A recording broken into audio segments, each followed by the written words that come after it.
from the old design vapor canister to the new design.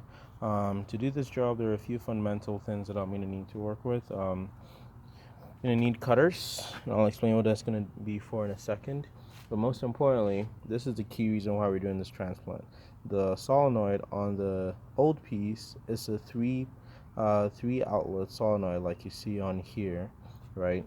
But on the new canister, what arrived was a two-piece unit. So it just has a single outlet here and then another outlet in the back to go to the charcoal canister. So what I'm going to do is remove this piece and fit the three-legged piece on here, and then also install a T-fit-in right here to join this exhaust line. So let's get started.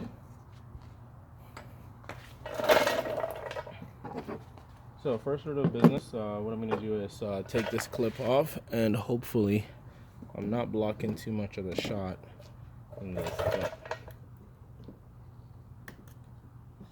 Here, we're going to take that off, and that's just a retainer to hold the air lines in place. And the old piece doesn't even have this, but I'll still find a way to adapt this on there just because we have it.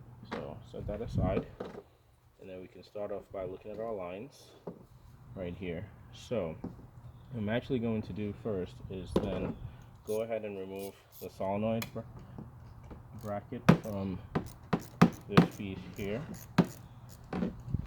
See if I can get in a little bit closer on this so it's more clear what I'm doing. And let me try and keep both canisters in the shot here. I'm gonna do that. We can do the rest of it by hand. First. Alright, we're going to set that screw aside. Let's go ahead and even test to make sure this screw will thread in perfectly.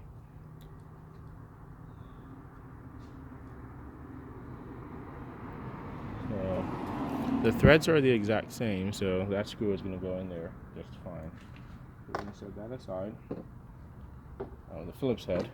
And the next thing we're going to do is remove the lines. So we got that line off. Right. And then we also have this one. So we're going to take this one off and take that one off. Right. And essentially, we're now going to be looking at is connecting, do a mock fit of this guy. And yes, perfect. The bracket should fit perfectly, so that's a good thing. Alright, so now working our way and comparing to our original unit, we want to take the line. This line is going to go where it's currently going. So this is going to be the line that we essentially install the T-fit-in on. So I'm going to go ahead and cut that line. Because once we cut it, it's going to be a straight fit-in.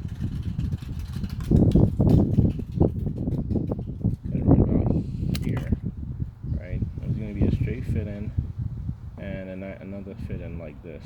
So we'll do that. I'm going to make sure we cut it such that they're as close to each other as possible. There we go. So now that's ready to receive the T fit in. And so we go ahead and install that T fit in so it's clear exactly what we're doing here.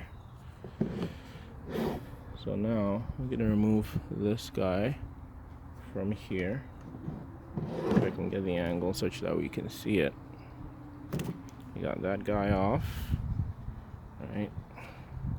Then we're gonna get this leg off as well.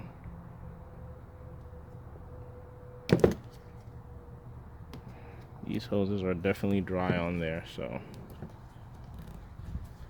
trying to take care so as not to damage the lines that we plan on reusing. So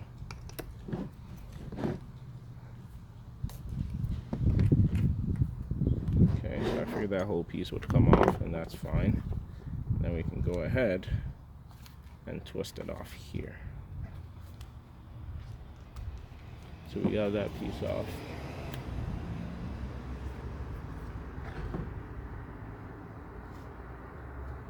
So now that we got this piece off, essentially our mock-up is going to look something like that.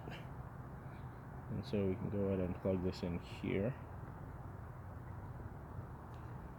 Work that hose onto it. It's going to be a nice tight fit compared to the old line. Now we're going to work this piece over here.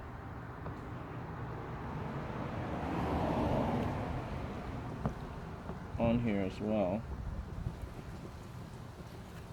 And so there we have it. So essentially now hopefully it's becoming clear the idea of what we're trying to achieve here.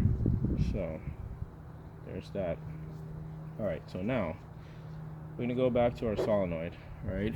So now looking at our solenoid, we do know that the line coming from the front part of the sensor is going to go down through the bracket, and it's going to go into this lead-in port right here.